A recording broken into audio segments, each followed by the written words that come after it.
জুলাই আন্দোলনের সময় তারপরে একটা গ্রাফিতি খুব বেশি সবার সামনে চলে এসেছিল যে তোমরা হয়তো ভুইলা যাইবা শেখ হাসিনার ইতিহাস, সেই মায়ের পূর্ব মনে যে ছুঁইছে মানে সন্তানে পোলার লাশ। তো এখন প্রশ্ন হলো, আসলে কি যারা সন্তানহারা হয়েছে কিংবা যারা তার আহত হয়েছে তারাই শুধু জুলাই অভ্যুত্থানকে মনে রেখেছে? আপনারা কেউ রাখেননি রাজনীতিবিদরা? আপনাদের আজকের বিষয়টা খুব ইন্টারেস্টিং, আমার কাছে খুবই ভালো লেগেছে এবং এটার পেছনে বিশ্লেষণও আছে, এটার পেছনে একটা প্রত্যাশা এবং প্রাপ্তির একটা দীর্ঘশ্বাসও আছে, আবার একটা পর্যালোচনারও একটা দাবি রাখে।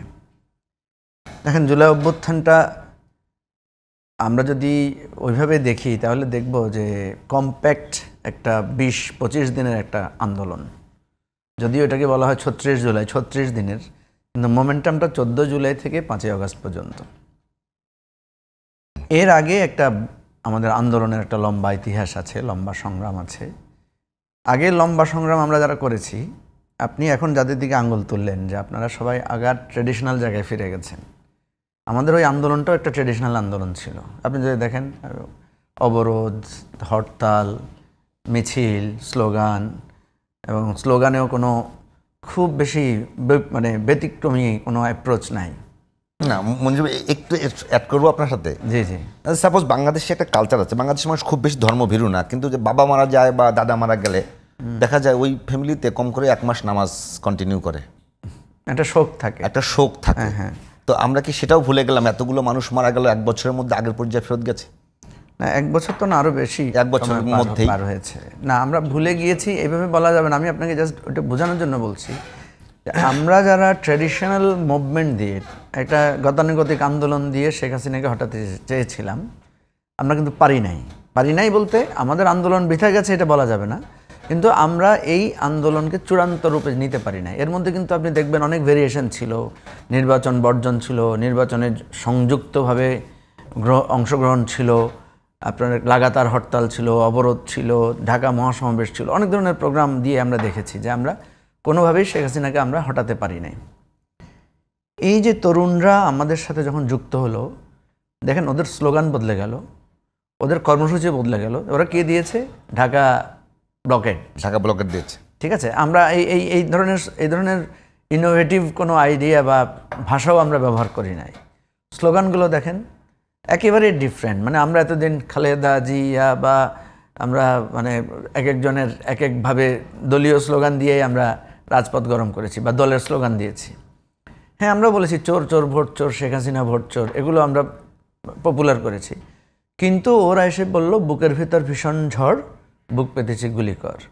হ্যাঁ, ওরা বলেছে লাখো শহীদের রক্তে কেনা, দেশটা কারো বাপের না। এই যে ডিফারেন্ট অ্যাঙ্গেলের কথাগুলো তারা ছড়িয়ে দিল এবং শেষমেশ আমরা দেখলাম যে রাজপথে নেমেও তারা প্রতিরোধ গড়ে তুললো এবং আমরা তাদের পিছনে গিয়ে সামিল হলাম। এখন আমাকে যখন রাজনৈতিক নেতারা বলে যে এই তরুণরা কোত্থেকে আসলো, ওরা তো মাত্র আসলো, আমরা তো সারা জীবন আন্দোলন করেছি, তা আমরা বললাম যে ওরা যখন এসেছে তখন তো আমরা প্রশ্ন করি নাই তোমরা কোত্থেকে আসছো, আমরা তো ওদের সাথে মার্চ করেছি, তাই না? এখন আপনি যেটা বললেন যে অ্যাকচুয়ালি সমস্যা তো সেখানে যে জুলাই অভ্যুত্থানের আকাঙ্ক্ষাটা আসলে কী ছিল। এখন আমি যদি ক্রিটিক্যালি দেখি, দেখবেন কোনো মা বাবাই তার সন্তানকে আন্দোলনে সম্পৃক্ত হওয়ার জন্য উৎসাহ দেয় নাই। কিন্তু আপনার খেয়াল আছে এই যে আমাদের আবু সাইদ, বীরশ্রেষ্ঠ আবু সাইদের মা বাবা কিন্তু শেখ হাসিনার সাথে দেখা করতে গিয়েছিল, তাকে জোর করে হোক যেভাবে হোক নেওয়া হয়েছিল। এবং ওইটা যদি কন্টিনিউ করতো, ধরেন আমাদের আন্দোলন যদি ব্যর্থ হতো, তাহলে আবু সাইদের মা বাবাকে দিয়ে বলানো হতো যে তার সন্তানকে জোর করে আন্দোলনে নেওয়া হয়েছে, বা তার সন্তানকে হয়তো দেখা গেলো যে আমরাই গুলি করে মেরেছি, মানে এই ধরনের একটা বয়ান দিয়েই তাকে দাঁড়াতে হতো এবং আবু সাইদের মাকে এনে বাবাকে এনে এই বক্তব্যটাই দেওয়ানো হতো। এখন কথা হচ্ছে জুলাই অভ্যুত্থানের এই পরিবর্তনের পরে আমাদের আকাঙ্ক্ষাটা তৈরি হয়েছে।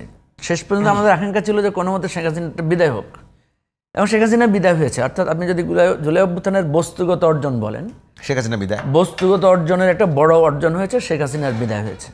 আমি তার সাথে আরেকটু যোগ করি, সেটা হচ্ছে উনি ভারতে গিয়ে আশ্রয় নিয়েছেন, এটাও আমাদের একটা বড় বিজয়। ঠিক আছে, কেন বিজয়? কারণ আমরা সারা বছর মানুষকে বোঝানোর চেষ্টা করেছি যে শেখ হাসিনা আসলে ভারতের সেবাদাস, ভারতেরই পুতুল সরকার, এবং এটা এখন প্রুভ হয়েছে আমাদের এতে, তাকে নিয়েছে। তৃতীয় অর্জন যেটা, এটা আমি খুব অবাক হই যে আমাদের বড় রাজনৈতিক দুটি দল বিএনপি এবং জামাত, এবং এখন আরেকটা দল তৈরি হয়েছে, সেটা হচ্ছে এনসিপি। আপনি দেখেন সবচাইতে বেশি ক্ষতিগ্রস্ত তারাই হয়েছিল, বিএনপি এবং জামাত। এবং আপনি যদি এবার অর্জনের দিক দেখেন তাহলে সবচেয়ে বেশি অর্জন কিন্তু বিএনপি এবং জামাতের। কিভাবে অর্জন? যে তাদের নেতারা এখন দোর্দণ্ড প্রতাপে রাজনীতি করতে পারছে, তাদের বেদখল হওয়া সম্পত্তি উদ্ধার হয়েছে, তাদের ব্যাংক উদ্ধার হয়েছে, তাদের জেল থেকে তারা বেরিয়ে এসেছেন, তারা যারা বিদেশ চলে গিয়েছিলেন তারা দেশে ফিরেছেন, যারা ফাঁসির কাস্টে ছিলেন সেখান থেকে মুক্তি পেয়েছেন। মানে হিউজ লটস অফ মানে অ্যাচিভমেন্ট, এটা আপনি শেষ করতে পারবেন না। মানে জামাতের যদি ধরেন না, আপনি দেখেন ঢাকা বিশ্ববিদ্যালয়ের ডাকসুতে ইলেকশন করতে পারা এবং জয় অর্জন করা, এই একটা অর্জন দিয়ে তো আমরা 5 দিন টকশো করতে পারবো যে এটা কিভাবে হয়েছে বা এটার ইম্প্যাক্টটা কত। চিন্তাই করা যেত না।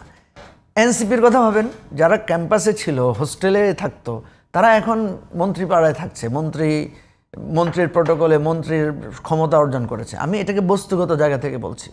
একটা অ্যাচিভমেন্ট হাসিনার পলায়ন, দ্বিতীয় অ্যাচিভমেন্ট হচ্ছে এই আন্দোলনকারীদের ক্ষমতায়ন।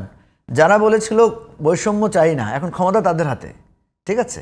এবারে তৃতীয়টা আপনি যেটা বলতে পারেন যে আকাঙ্ক্ষা, আমরা আসলে কি চেয়েছিলাম, যে হাসিনার বদলে আমি বসবো চেয়ারে, এটাই চেয়েছিলাম।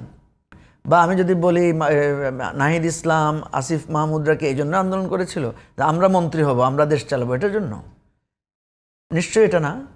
কিন্তু তাদের তো একটা প্রত্যাশা ছিল, তাদের একটা স্বপ্ন ছিল, বা আমরা যে বলি তরুণ নেতৃত্ব। এখন আপনার কাছে মনে হতে পারে যে 1 বছরে আমাদের এটা কি আমরা ফেল করেছি, আমরা কি জুলাই অভ্যুত্থানটা নিঃসঙ্গ হয়ে গেছে। আরেকটা কথা আপনাকে বলি, সেটা হচ্ছে আপনি যাদের কথা বললেন যে 1400 শহীদ পরিবার, আহত পঙ্গু, এদের তো আর কিছু পাওয়ার নাই, এরা তো মানে এদের সর্বস্ব এরা বিলিয়ে দিয়েছে। যদি আমি নেগেটিভলি দেখি, যদি এই আন্দোলন ব্যর্থ হতো তাহলে এই 1400 পরিবারের আজকে কী অবস্থা হতো? এদের পরিচয় কেউ খুঁজে নিত না, এদেরকে কেউ খোঁজও নিত না, এবং এরা সবাই মানে পরিচয়ও দিত না যে আমার বাচ্চা মারা গেছে। যে আপনার মনে থাকার কথা 5ই মেতে যখন 5ই মেতে যারা স্বজন হারিয়েছে তারা ভয়ে কিন্তু পরিচয়ও দেয় না যে আমার সন্তান হারিয়েছে। হ্যাঁ, তো এই জন্য বলছি যে এই দৃষ্টিকোণ থেকে দেখলে আমরা তো অন্তত এতটুকু পেয়েছি যে আমাদের শহীদ পরিবারের শ্রদ্ধা, সম্মান, তাদেরকে আমরা খুঁজে পাচ্ছি। এখন অর্জনের জায়গাটা তো সামনে রয়ে গেছে। আমরা যদি এই আকাঙ্ক্ষাটাকে ফিক্স করতে পারি, এই প্রত্যাশাটাকে নিয়ে দাঁড়াতে পারি, এই যে আপনি আজকে কথা তুলছেন, এটাও একটা অংশ তার, যে ক্লেম করছেন যে ভাই এতটুকু তো পাইছি, কিন্তু আমার আসল যেটা পাওয়ার, আসল যে রাষ্ট্রটা পাওয়ার, হাসিনা থেকে উদ্ধার হয়ে আরেকটা হাসিনার কাছে রাষ্ট্র না দিয়ে রাষ্ট্রটা যে সবার হওয়ার কথা ছিল সেটা পেয়েছে কিনা, সেই জায়গায় আমি বলবো যে এই আকাঙ্ক্ষাটা আমাদের অপূর্ণ রয়ে গেছে, এবং এই আকাঙ্ক্ষাটা পূর্ণতা পেতে হবে ভাই।